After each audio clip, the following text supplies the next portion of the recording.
Thank you for tuning in to the NCTC Plate It Up Kentucky Proud Recipe of the Month. Today we are going to make a butternut and acorn squash soup. So first off, you can see we have our different ingredients out. We have, I have half of a butternut squash cut up. I also have half of an acorn squash in this bowl. I have some cinnamon, some nutmeg and pepper. I have peanut butter. I have brown sugar, an onion, and then I have 4 cups of chicken broth. So first, our recipe says that we need to wash our hands. We also are going to make sure that we wash our squash. So right here is a butternut squash that I have for you all. And what I did was I peeled the half of the butternut squash and I chopped it up into cubes and put it in the bowl. And then I also did that with acorn squash as well. So I'm going to put my cube pieces into the bowl. And then I am going to add, this is a 1/3 of onion cut up. We're going to put this in our bowl as well. And I'm going to let that cook just a few more minutes.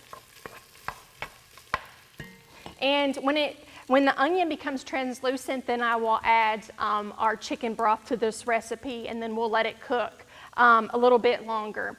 Okay, so while that is cooking, I want to talk a little bit about your winter squash varieties. So this is an acorn squash. This is what the inside of the acorn squash looks like. Your butternut squash will be similar. It's going to be a little bit larger, but there's typically some seeds there. So if you think about a pumpkin, that's what the inside of this is going to look like.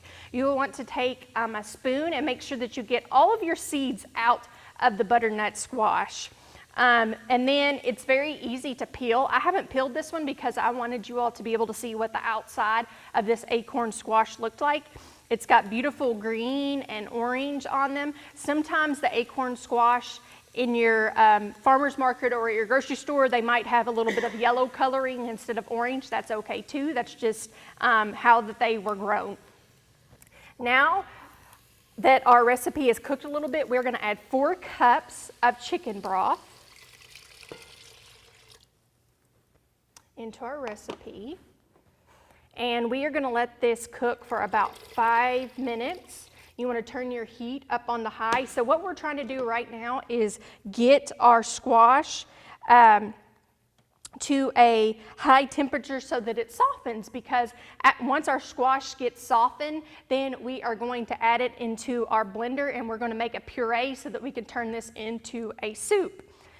Some other ingredients that I have for this recipe, which we will add here in a little bit, is I have 1/4 teaspoon of black pepper.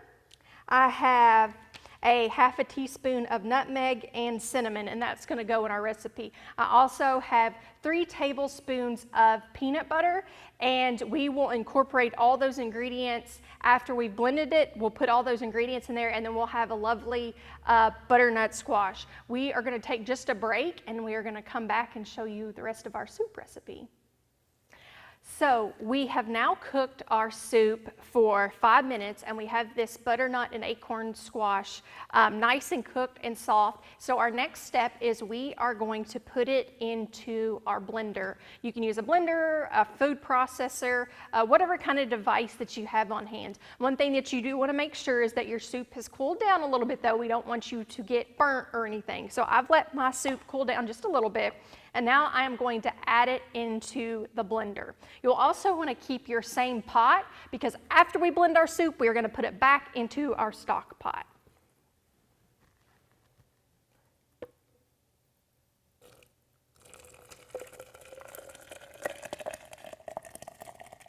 Oh man, I wish you all could smell this. It smells so good. Oh, this recipe is going to be so delicious when we get done. So now I'm going to put my blender top back on, and I'm just going to pulsate this a little bit.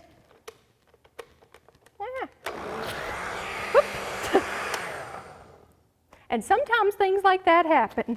So I'm going to push it down just a little bit more, and we're going to try this one more time.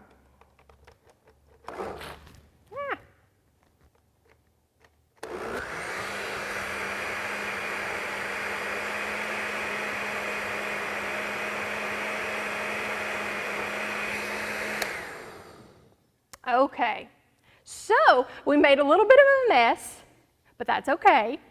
And we got our mixture pureed, which is what we wanted. So we are going to pour our soup mixture into our bowl. And then we are going to add the rest of our ingredients. So our recipe calls for a 1/4 cup of our brown sugar. So we're going to add our brown sugar into our recipe. It also calls for 3 tablespoons of peanut butter. So we're going to add our peanut butter. And I do have my burner back on low because we want this to be able to dissolve the peanut butter and the brown sugar. We're going to add our pepper.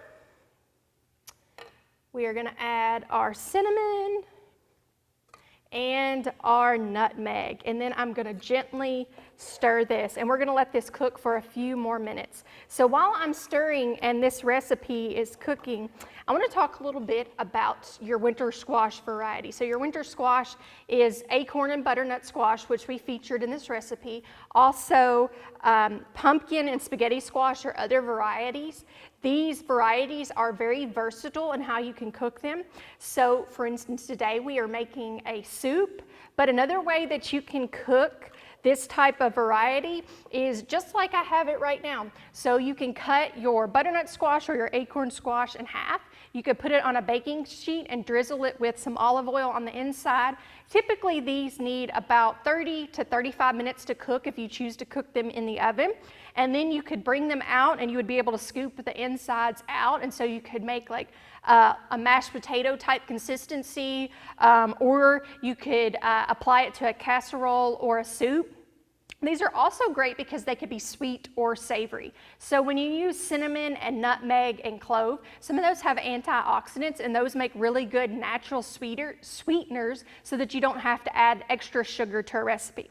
And then if you want it savory, butternut squash and acorn squash pair really well if you want to use maybe turkey or beef or ground chicken and want to make this more of a stuffed dish. You could also do that and add some different herbs and spices, and then you're going to get a savory, flavorful dish for that. So my soup is almost done cooking. Another great thing that winter squash, they hold up really well. So you can buy them and they will store about 3 months in a cool, dry area. Now, if you have already chopped up your winter squash, you need to use those within a week if that's how you choose to store them as already chopped up. So our soup is cooked and it smells so delicious. So I'm going to put a little bit in this bowl so that you can just see how pretty it's going to be.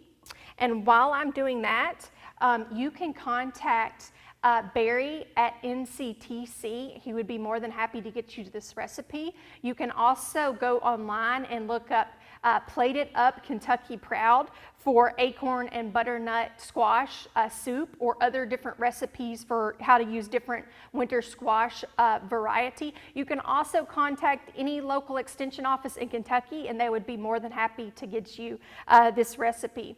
We are so excited that you tuned in for this month's Plated Up Kentucky Proud and NCTC Recipe, and we hope that you will be ready to see us next month.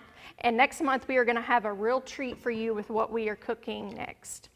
Oh, this looks so good and smells so delicious. I hope that you will check us out and be able to get this recipe so that you can cook with it.